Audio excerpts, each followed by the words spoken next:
Coming to you from Queen and John, it's Cityline with Marilyn Dennis.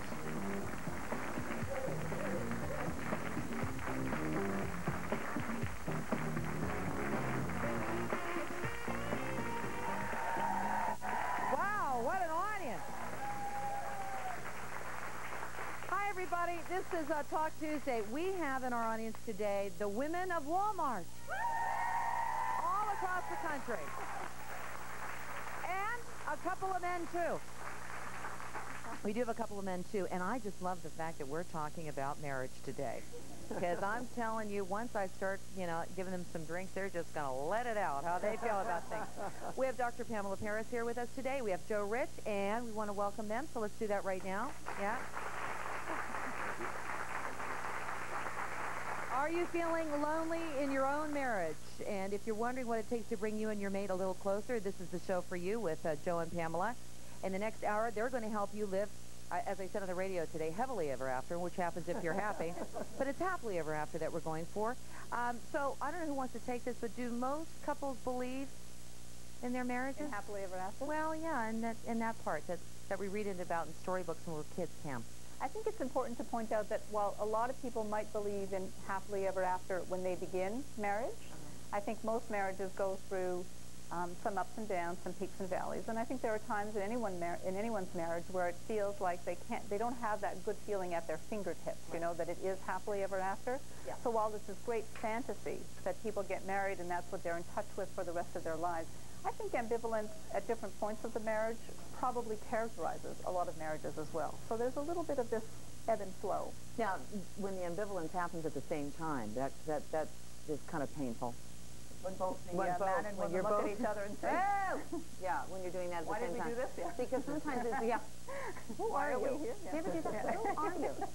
Now, I know we're going to get all sorts of questions today, but before I forget, I better give out the phone number, 416-870-7716 or 1-800-295-LINE. Those are the phone numbers to give us a call. What kind of questions, line of questioning are we going to get today? About well, certainly, one of the things we talked about was, looking at the issue of happily ever after and looking at it in two ways. One of them is, am I in a relationship where I'm experiencing ambivalence? And what does that mean, ambivalent? And as an example, we've chosen feeling lonely, where people say, I'm in this marriage, and at times I really feel lonely. It's not an exit sign. It's just one of the feelings that I might have in the relationship. So, if you're looking at your own relationship, and if you're looking at it as a happily ever after situation, then, I think there's two stages, really. One of them is you look down and you might be feeling lonely. And the other one is you look up and you think, I really want this relationship. In other words, we're talking about wanting it, desire, commitment. We're using the phrases of relationship, and the ambivalent feelings come and go, but in the context of what? So sometimes you're feeling this way, and you stop for a second, and you problem solve that, because when you look up, you really do want this relationship. It's the marriage that you want, or the long-term relationship that you want. And, that's really what we're talking about. What do you do at these little spots along the way, which are normal, when you fit them into the context of not what's happening today, but a desire to have this relationship, a commitment to have this relationship. Why would you be lonely? When you would be lonely because he or she is ambivalent and you as the other partner are really working hard to keep it together? Well, certainly at a period in the relationship where one person is ambivalent and I'm not, then I might feel lonely because that ambivalence might be acted out as not around as much, or not as emotionally available, or not as available in terms of the intimate structure of the relationship. So I'm in this with you, and we're walking down the road, or we're taking the kids out to swimming lessons, but I'm not feeling in it with you. I'm feeling alone or lonely. And the other thing, of course, is not spending time together. There is such a thing as being alone. So we're married, and our lifestyle is we're alone all the time. We're disconnected all the time. You're talking about spending time alone. Right. Not surrounding yourself with other people. Right? Right. Spending time alone. Right. So there's a practical issue, and then there's the emotional point. I think, too, that people get married and they have different expectations sometimes. Like, they start off in the same place, they want to be together. But in their mind there's something else going on. No, but I think that's true. Yes, honey, yes. We're here, we're in it. And they're doing like, what kind of a car am I going to buy? Have we been there? Yeah, exactly. Am I right? All right. Well, that's exactly my point. Okay. That they're sort of at one level, they're abstractly, they're saying, oh, yeah, I want to be married to you, no problem. Yeah, sure. That's it. But does it mean that I have to deal with the football games on Sunday? No, no chance. I won't do that. So there's all this. And then the woman says, I didn't know. Yes, you did. So then there's loneliness because, in fact, they don't have the same. Here we go already. I know. I'm going to have one of those days today. I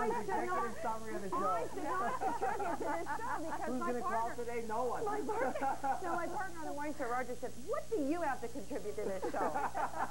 You haven't successfully finished up a marriage. I have my feelings on this. But I mean, what happens is it's this euphoric state that you're in. And, you know, it's not that you're lying. In the early stages, and it sustains you for a long time, and then you know what, life happens, and jobs happen, and stress happens, and kids happen, and then so you have to work harder at not being lonely in the marriage, and that's when I think people start to drift, because they don't realize that you have to apply a lot of effort to that, and it was just supposed to be easy, wasn't it? Yeah, and you know, we're going to talk about a little later on is conflict. I know a lot of people are afraid of that, but there's a positive way of looking at conflict, and I'm anxious to hear that. In the meantime, Gail's been waiting, and we're going to take her phone call. Why don't we wait? Because she's been waiting. I'll pay the charges. We'll be back right after this. Stay with us.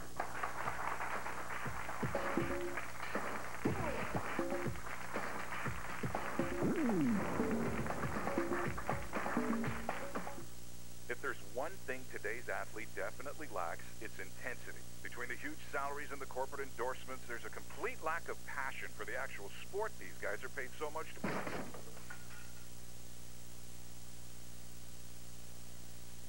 Who won't take constructive criticism from respected sports journalists.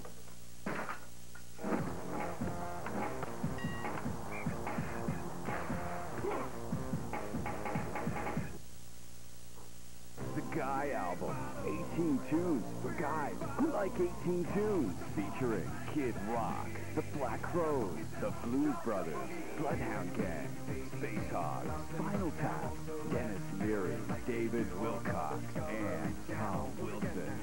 Also featuring Stevie Ray Vaughan, Stompin' Tom Connors, George Clinton, and more.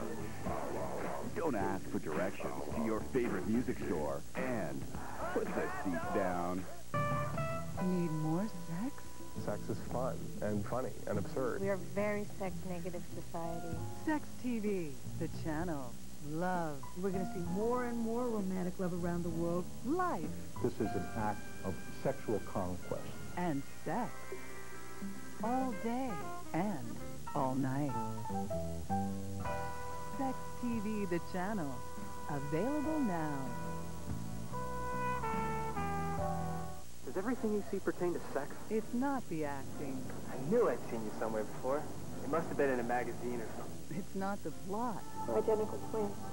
She's bad.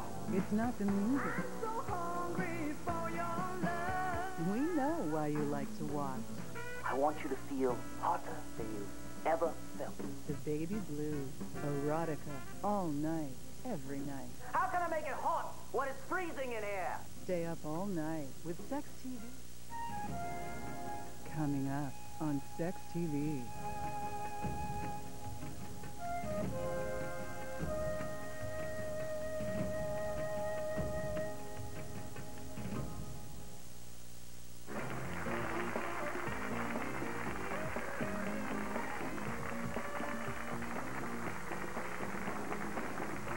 Alrighty, welcome back. It's Talk Tuesday. You're watching Cityline. Thanks for being so patient, Gail. How can we help you?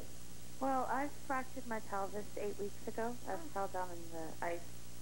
And before I fell down, I had a lot of problems with my husband. We were having some difficulties with our daughter. And How old is your daughter? she's 8.5. Okay.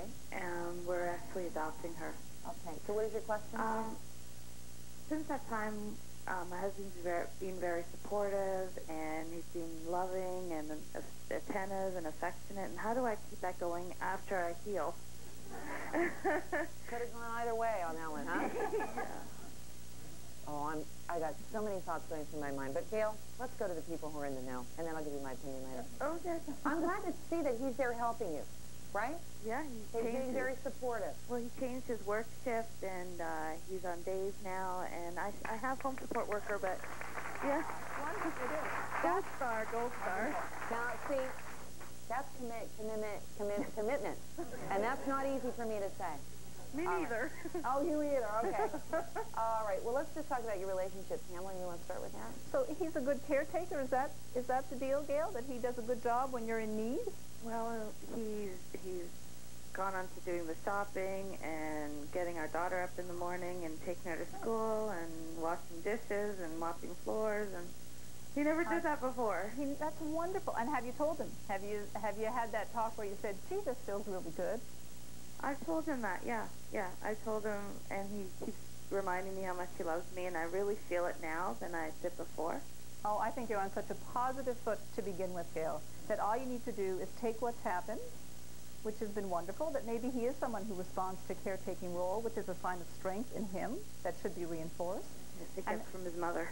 And he gets it from his mother? Yeah. Which is good. Isn't it nice that someone's talking about their mother-in-law in such a positive way? Before you make a commitment. Very good. Well, she's gone now, but, you know, he carries her attributes.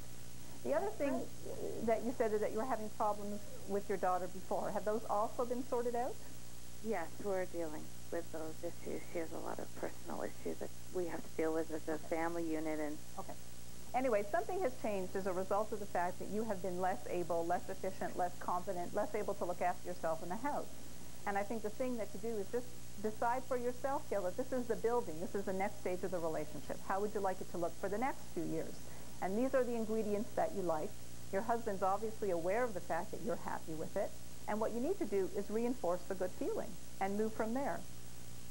Right? Say, this feels really good. Does it feel good to you? But highlight it. You know, make it explicit. Don't take it for granted that he understands all the things that he's doing that make a difference.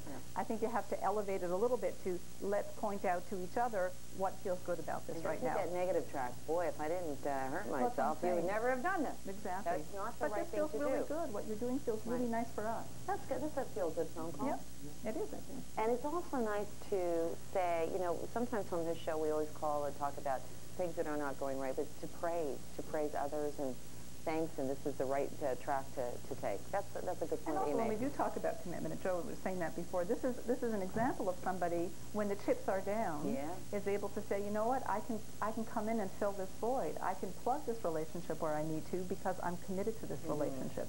So it's also when we talk about in the rough times pulling something from the relationship, that's what commitment is too. So it's a good example of commitment. Good. Thanks, Gail. Stephanie on the phone. Hello there. Hi. Go ahead. I just have a question for you. I'm 22 years old and been married for 3.5 years, and I have 2 children. What are they? 4 and 1. Sweet. And my husband, he has all his goals and aspirations kind of already in his head what he wants. And I just wanted to know that how do you keep that marriage alive when I'm kind of left looking after the kids in the house and not the time to look after a career? That's a lot of knowing. How old is your husband, just out of curiosity? 23. 23. And what does he do? He's a chef. Okay, and he's doing really well. He's on the road. Good for you. So you're supportive of that, and you have 2 little ones. So, but you're feeling a little left out. Big time. Big time left out. And we're kind of giggling here and stuff, but I sense that this has been going on for quite a while. Yeah. Huh? Yeah. And have you talked to him about this? Yes, I have. And what has he said? Basically, he said that he'd take time out to let me do what I want to do, but then I feel like if I let him put his job kind of on hold, then he'd resent me. Yeah. Well, that's good. Now, what is it that you want to do? I'm not really quite sure. I'd like to go back to school for a while, actually. Yeah. Okay. And start my own business. Well, it's really good to know that both of you are talking, but we're going to go to Joe now. And you're both very young, with young children. Lots going on. Very active life, for sure.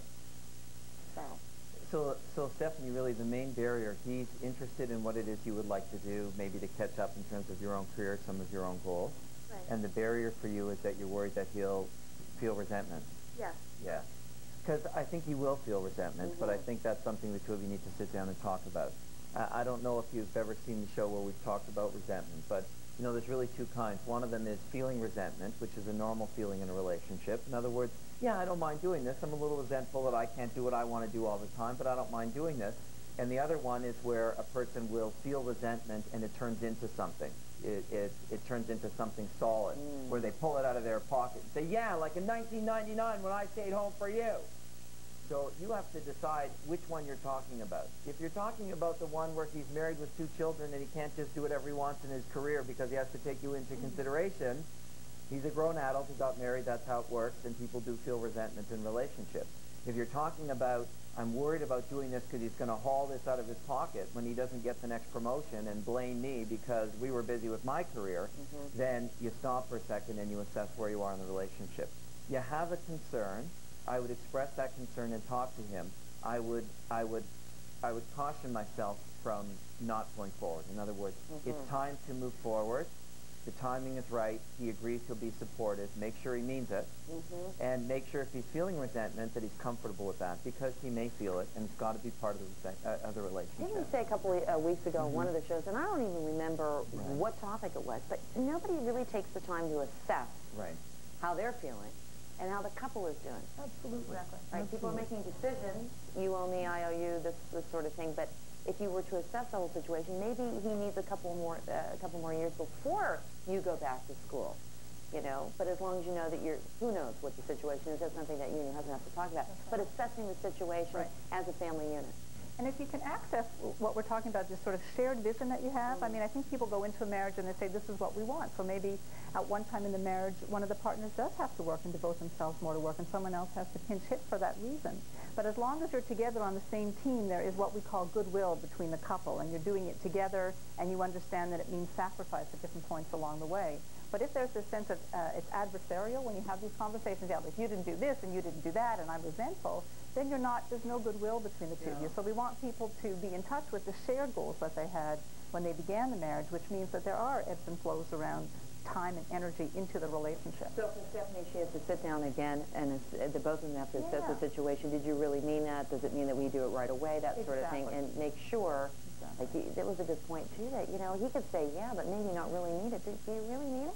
It's a quick check, and then it's your problem. I mean, frankly, it becomes Stephanie's problem. How many of us are in relationships and don't do something because our partner says, go ahead and do it, but we're afraid they're going to feel resentful, we're afraid they really don't like it, we're afraid of all of that. The answer is clarify, and once the partner says, no, I really mean it, I'm comfortable with this, then you have the option of holding them to it and checking it out as you go along. So Stephanie needs to do some work in that, which, by the way, is normal to her own development. In other words, as a young woman, this is the kind of stuff that you do. So if you're 45, hopefully you've done some of this work, and if you're a young woman at 22, this is the time to learn these skills and do it. So do it, and you'll find out some good stuff as well. Need something right now? Oh, a little late for assessment, by the way. I'm sorry. No, it's too late for Kathy. Thank you, That's why Kathy. she's working with me. Now, what is it that most couples do almost anything they can to avoid? Okay, well, big guess. I gave it away. All right. And how could they make it better? We've got a positive way of looking at it coming up after this break. We'll stay with us.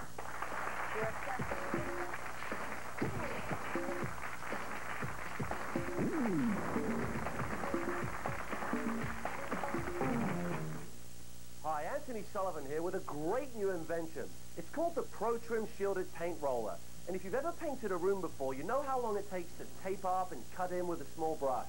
The Pro Trim changes the way you paint. It's a self-guiding mini roller that does the hard work for you. Place the shield against the trim and the roller against the wall, and let your woodwork be your guide.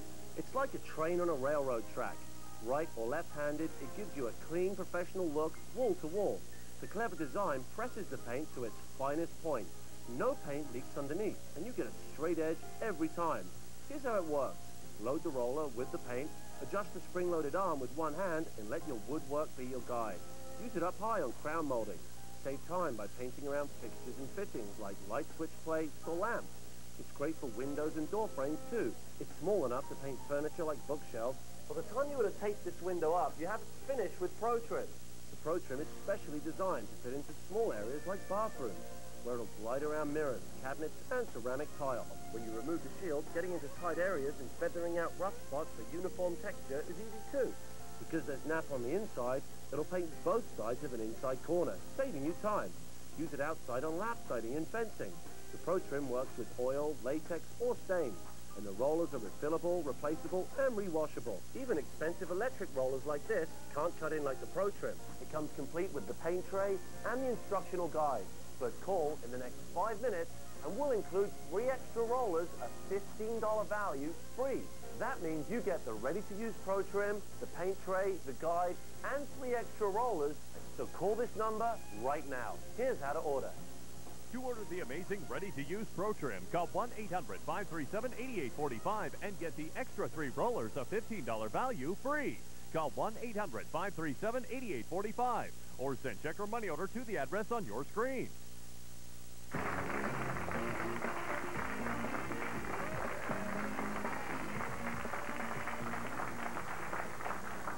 two things we have to talk about. First of all, I'd like you guys just to say what you just said. We're talking win-win, win-lose. The win-win, win-lose. But I know. I was saying that I think what a lot of women fear or complain about, in my experience, is that the commitment that they make. The man will say, you know what, I will support your career, but as long as it doesn't inconvenience me. So does that mean? We're not bashing now. Listen to this. No, this is the it's angle. True. So I think that, right? You want me to babysit on Saturday? No, I can't do that. But I'm willing to support you. So how do you get someone on board? And Joe was talking about sort of the win-win, where you make a shift. I think a lot of spouses really have to make a shift in their head that says, no, my commitment to this relationship means that I have to give up. We both have to give up in order that the relationship is healthy and stronger. You can take any situation, Joe. That's a win-win, you said. No. Oh, we never communicate well. Only because that's a lose-lose. You know, the phraseology of win-win, when Pam says we both have to give something up, then that's the lose-lose philosophy. I'm talking about the actual sense of in order to gain something. As a win-win. It's a very, I mean, win-win is a very clean state of being where there's a sense of, I'm supporting you in your career, and that's a good thing for you. You win. And then, how do I win? Well, maybe we identify that more time with the kids means I win. Maybe we identify that I'm under a lot of stress, so maybe I'll work a half a day less. And you may have to work 2 days early in your career to equal that money, but within that space, maybe I can work a little bit less. Maybe the win-win is changing shifts. You know, there's all kinds of wins that can go on. But if you're going to alter one person's schedule in the relationship to start meeting, you know, new needs of the other person, then why not look at it as maybe we can both get something out of this? And I think that's one of the things you can try and do in relationships. You can't do it with everything. Everything isn't a win-win. But if you can try and, sort of aim for that. What's a good thing? So if Marilyn is going to, Marilyn's going to be the partner who wants to re-engage in career activities and leave the home, then what do I win?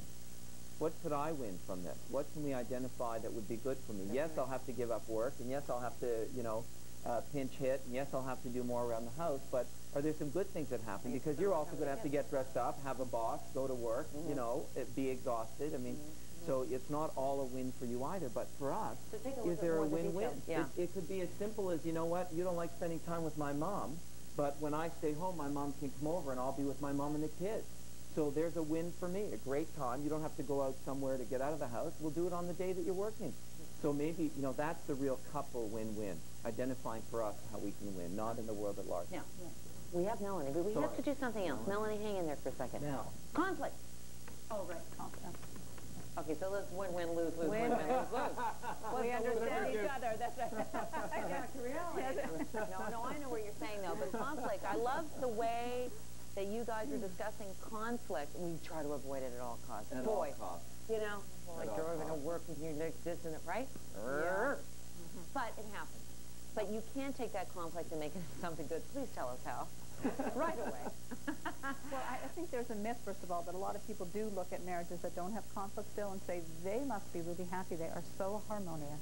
Isn't that wonderful? My they never friend fight. said to me, you don't know what happens when they close that front door. Behind closed doors. Absolutely. So I think that that's a myth. I think conflict is part and parcel of any good relationship. It must be in a relationship. I think you have to use conflict as an opportunity to get closer to somebody. Even though at first it feels like you're very far apart from that person because you're on opposite sides.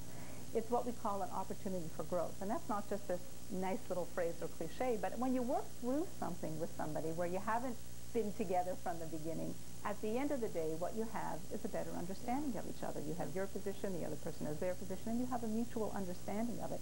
It's when you avoid the conflict because you think conflict is going to destroy the relationship that I think you have a fragile relationship. So I'd rather turn it around and say when you have conflict, you can get through the conflict. It's a sign of a strong relationship. Half the time, though, too, with conflict, whether you're talking with your kids or your mate, you only get so much information. And when you have the conflict, all the background, all the stuff that makes it into a conflict comes hopefully out on the table, and you go, oh, I didn't know. Oh, okay, that's where that's coming from. Like, we only hear so much. And that's where the conflict, where you lock horns on things, I think. And conflict is good when it's kind of... Now, flying Tupperware is not what we're talking about.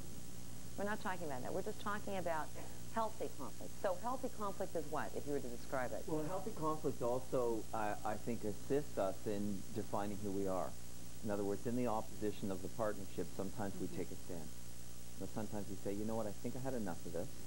And this is who I am, and I really have to stand up for who I am. So one of the healthy sides of conflict, whether it's conflict in the family where the young adult is taking a stand, or conflict in the marriage, sometimes before or when you get into the conflict, all of a sudden there's a sense of, well, what is it you are saying?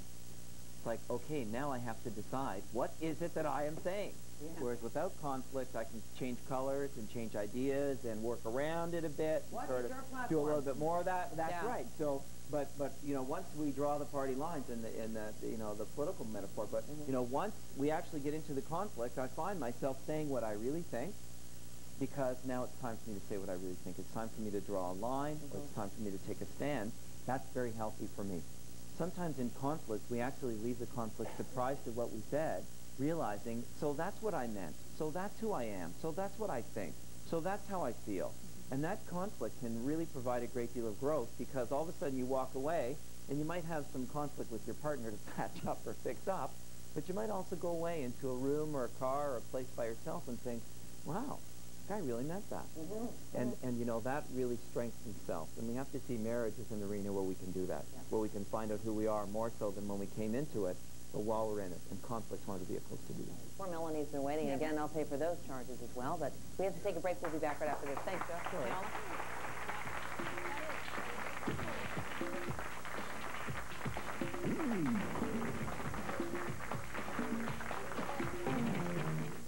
No time to work out? Fed up with all those exercise videos that become repetitive? Tired of all those ab products that force you onto the floor?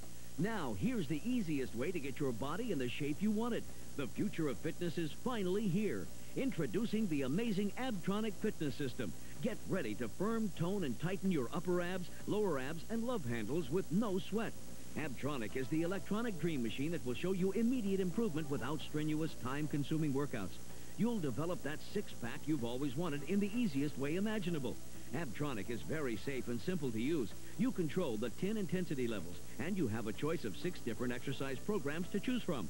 Then, amazingly, watch as your ab muscles contract as if you're doing a sit-up. That's right, your muscles are moving, but you are not. Abtronic will work you out while watching television, shopping, working, walking, any place you want, any time you want.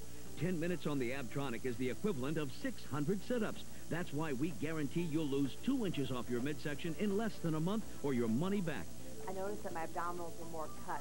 They had more definition, which is what I was looking for. You can also target your arms, chest, buns, or thighs. And because there are no wires or pads, you can even wear Abtronic under your clothes, and no one will know it's there but you. Abtronic is not available in stores. This special TV offer is the only place you can get it. Other electronic machines sell for as much as $600, but Abtronic is available to you right now for 5 payments of $29.95. But hold on, for a limited time, you can purchase Abtronic for only 4 easy payments of $29.95. That's 1 full payment off the normal price. You'll also get an easy-to-read instruction manual, the exclusive Abtronic Advanced Weight Loss Booklet, and a spare battery. Have your credit card ready and call 1-800-537-8845. Abtronic is just 4 easy payments of $29.95 plus shipping and handling. Or send check or money order to the address on your screen. This offer is not available in stores, so don't delay. Call 1-800-537-8845 now.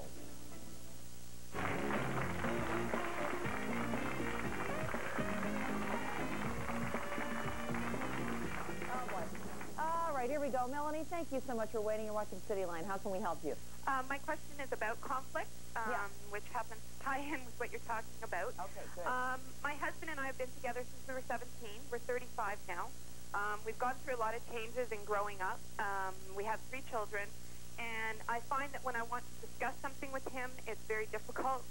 Rather than sitting down and talking like an adult, he seems to revert back and start yelling and screaming, and I just can't deal with it. I put up a wall, and I don't want to talk about it anymore. Then he gets frustrated, and we just seem to be going through this pattern. And then 17-year-old pattern? Well, it's kind of been the last maybe 10 years, or well, 8 years, that half of it, that we've had a lot of problems with dealing with discussing things, and I find that I don't want to even bring it up because I know it's going to end up in a war. Right. And I find now with my 9-year-old daughter, it's starting there where she wants to discuss something. I want to keep the lines of communication open with her. Yes. And he will start the yelling. He's just gotten into this very bad pattern, and I don't know how to make him understand that I would rather him sit down and discuss